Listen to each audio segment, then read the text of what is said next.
Hello guys, welcome to this video. In this video, both me and Lean, we will explain how we scale our stores to plus 1 million a month.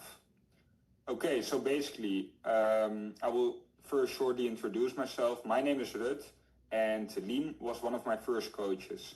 Of course, e-commerce, we all have some roadblocks, of course, but he made me realize that in approximately 8 months, I realized that I can scale my stores to 1 million a month, which I'm doing consistently right now. Lim, do you want to shortly introduce yourself as well? Yeah, let's go. I'm gonna introduce myself as well. My name is Liam. I'm 21 years old, and I'm almost 2 years into dropshipping right now. I've been coaching Rut since I think March or April, and yeah, he's been doing really great. He's hit the milestones that he wanted to, and yeah, today we're here talking about how we both reached 1 million a month with our stores. Yeah, perfect, Liam. Thanks for the introduction as well. Yeah, basically, for me, the most important question, like I think I already know it, of course, but what do you think is most important? Let's start with the basic. What do you think is most important when starting with e-commerce? What do you think makes people successful in e-commerce and specifically fashion dropship?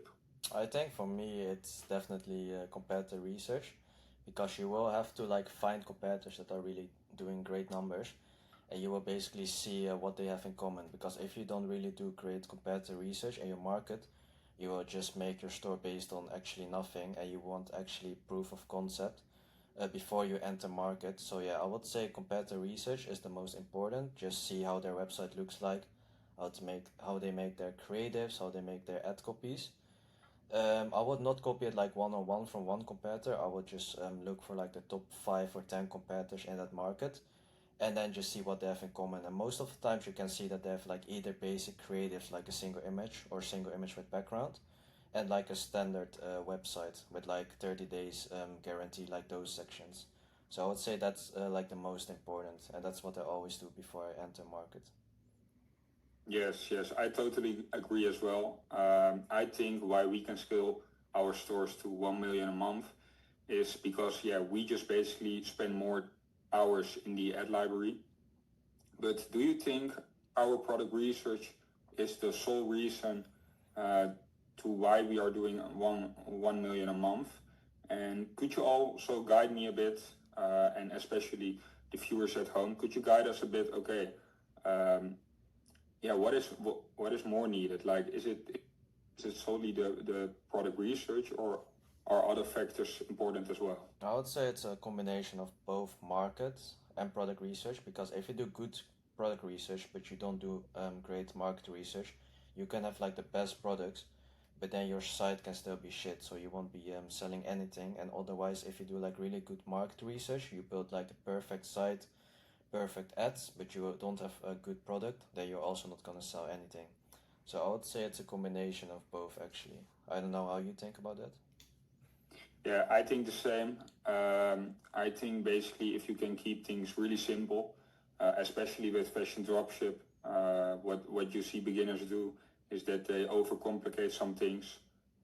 Often with fashion dropship, it is mainly the product which the customer is interested in, and not like all the different things. Like, of course, we all see some different things how you can sell, like tummy coverage and stuff. Um, but we see that most importantly is the research, that you really have to dive into the metrics. Okay, does this work, and why does this work as well? Um, yeah, Yeah, exactly. that's And basic. I also see That's like basic. the most basic creatives, they perform the best because yeah, sometimes I have people that say like, hey, how do you make creatives? And they think that I do like AI creatives or like creatives with like text on it or like spend a lot of time on creatives, but that's not the case. I just like make a simple collage or single image, and those ones perform the best. No, I totally agree. Um, yeah, for the rest, like I know, of course, we have built our systems together, um, with which, of course, we have front end and back end. There's like a big difference between them. Um, but like team-wise, what do you think is most important, and what do you think is really necessary to, first of all, achieve 1 million a month, and second of all, of course, keeping as much profit as possible into our business? I think definitely the back end, because that's what keeps you like. If you don't have a good back end, you're gonna lose like all the money that you make. So you should, especially if you go to like 1 million a month, you should have like the best backend because you're gonna get a lot of orders, a lot of emails. If you don't have that like set up correctly, you're gonna lose a lot of money on like chargebacks and refunds. Because front end is really easy. Like getting people that are gonna list the products is basically just robot work. Also the same with media buying, so that's really easy. But I would say like the back end, that's like the most important and actually the hardest because you have like a lot of things in the back end. It's not only customer service, but you also have like a dispute manager, people that are checking the parcel panel, supply chain. So yeah, I would definitely like focus on the back end before you scale like even to like 100K a month. Yes, yes, I totally agree. I think that is also something which differentiates us from our competitors. Like we are doing 1 million a month, sometimes on one store, sometimes over different stores. But what you do see is that we don't really suffer often with payment holds. Of course, we everyone had some in the past, but like we never have like Shopify payments termination or these kind of things. And when talking about front end, I think this is also really important for like the viewers. Like, how are we testing? Like, are we testing like 5 a day? Are we testing more? And also more importantly, like, of course, the quality of those products, because I often see beginners, they say like, hey, I have tested so much products, but where does it go wrong? What do you think? I think, first, the first question, how much do we test? I test like 5 to 10 per day on a store, and we have multiple stores. So we test then, for example, 30 to 40 or even 50 if I have 5 stores. And then the second question, that was about what's going wrong with people that are testing, but they're not getting any sales or something, right? Yes, yes, indeed. I would say like they probably just don't do good research. They either pick like a product that's already been live for months and like thousands of people have tested it. I think that's like one of the main reasons. And the second one is just picking a product that's not from a good competitor. They just pick it like really quick. Because I know from my students, some people they just think like, okay, I only have to do product research for 30 minutes and then I spend like 2 hours on creatives or making campaigns or just improving the store. But I would say that you have to like put all of your hours into the ad library and just do market and product research because that's like I'll say like 90% of the thing that is gonna bring you money. Yeah, okay. I agree. I do think there are also some other factors, of course. We already discussed this as well. I think like, of course, you also have to look at momentum in the market. Sometimes there is like a lot of momentum. We basically pick our markets through skimming through Discord or something. Just basically see, okay, where's everyone doing revenue? And then we go there as well. And I also think like both me and Liam, we have tested a lot of ad accounts. And I think when you're still a beginner, please test it as much as possible and also know, okay, this isn't like a one way to glory. It is consistently testing, and eventually you will find a way to, of course, make some revenue and hopefully some big revenue, of course. If beginners are watching this, of course you've coached me as well. If beginners are watching this, like, what would you say? And I will also say it after you as well. What would you say, like, hey, if you are a beginner, like, what is the first thing they need to do? I would say like a completely beginner or someone that has already tested some products. Let's say a complete beginner to approximately a guy who has like tested 30 products or something. Yeah, so like if you're a complete beginner, I would definitely first of all just find a lot of information so you can either go on YouTube, buy a course, for example. Just consume all kinds of information. So how to build a store, like all those basic stuff.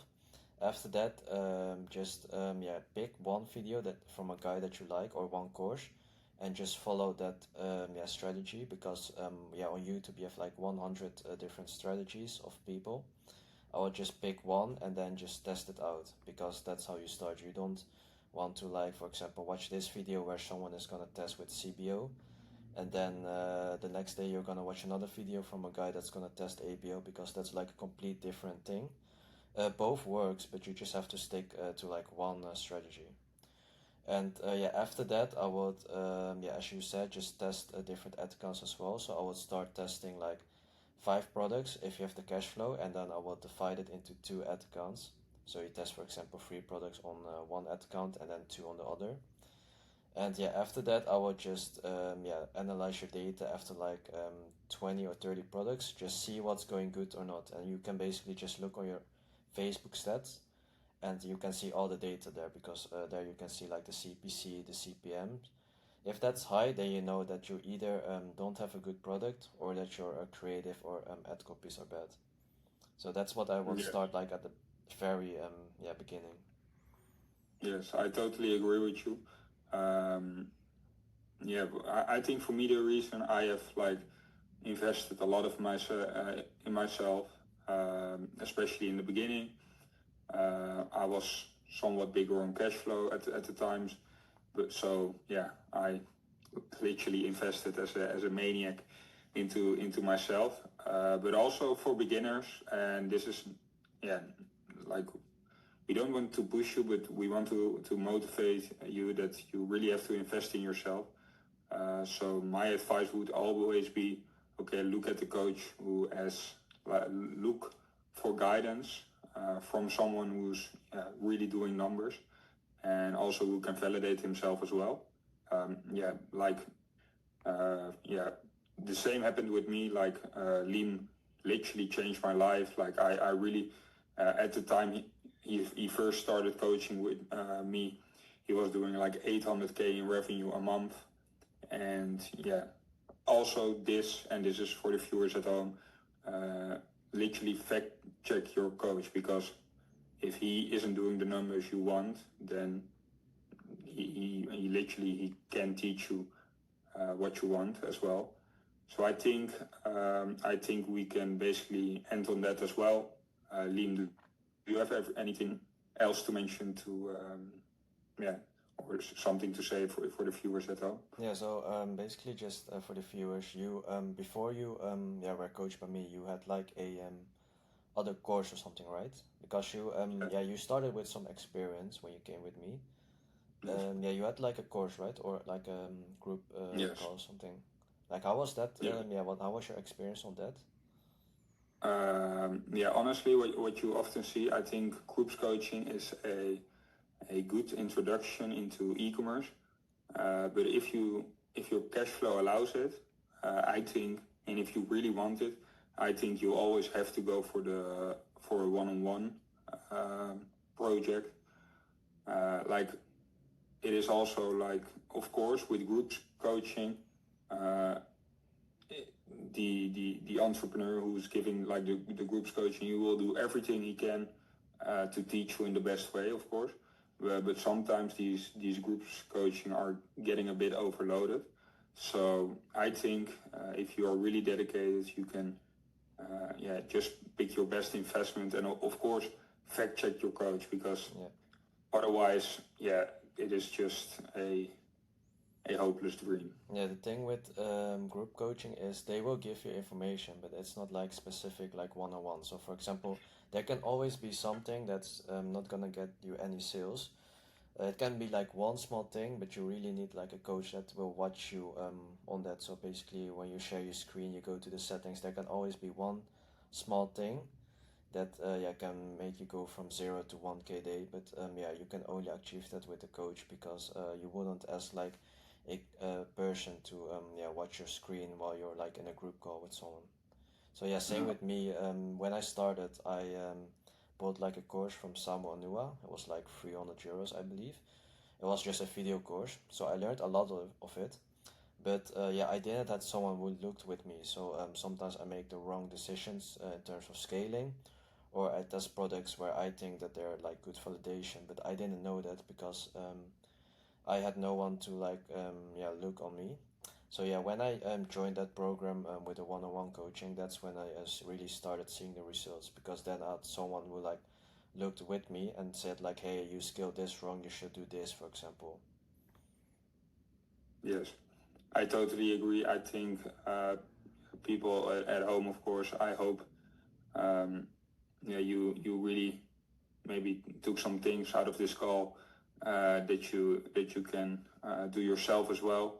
Um, just believe in e-commerce, because like eight months ago I was like a taxi driver, and I think Liam was also doing like a crazy job as well. Yeah, one And year ago, yeah, exactly 1 year ago, I was still in school. So yeah, it can yeah, go really fast. And now we both moved to Dubai.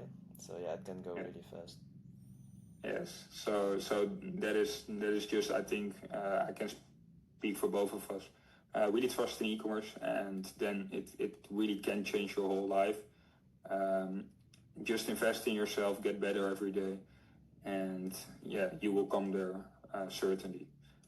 I yeah, I think we can end on that note as well.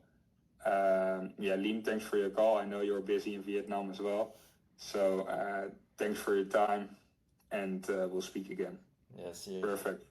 See you. Bye.